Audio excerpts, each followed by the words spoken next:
nhỏ như thế này. Tiếp theo là cô sẽ buông đầu của quả bóng.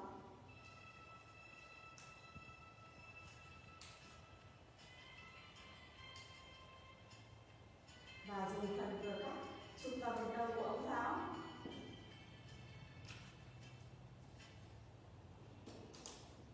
Vậy là cô đã làm được đuôi pháo rồi. Bước thứ ba là cắt nhỏ giấy. Các con có thể xin bố mẹ những mảnh giấy mà đã qua sử dụng đấy.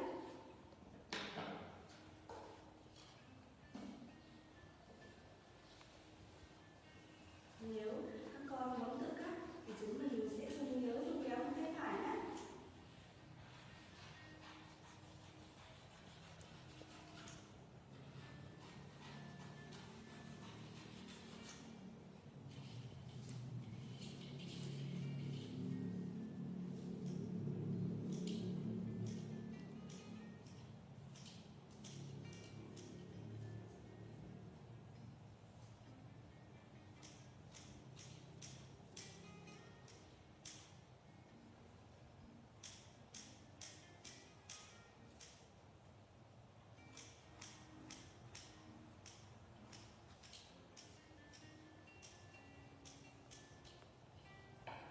Vậy là cô đã cắt được những mảnh giấy vụn như thế này. Bước 4 là cho những mảnh giấy vụn vào trong ống pháo.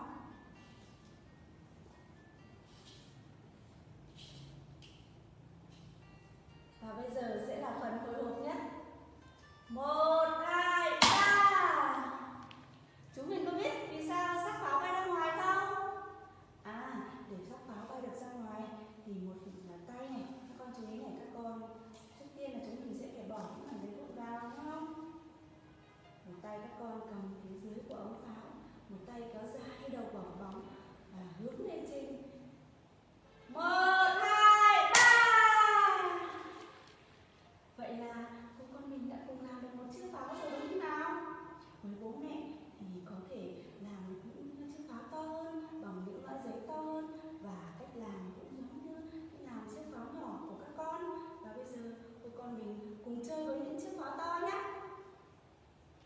Nếu các con muốn nhiều xác pháo bay ra ngoài thì các con sẽ cho nhiều giấy vụn vào trong.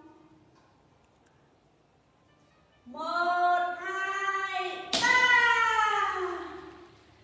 Vậy là cô con mình đã cùng nhau làm được những chiếc pháo rồi, đúng không? Khi mà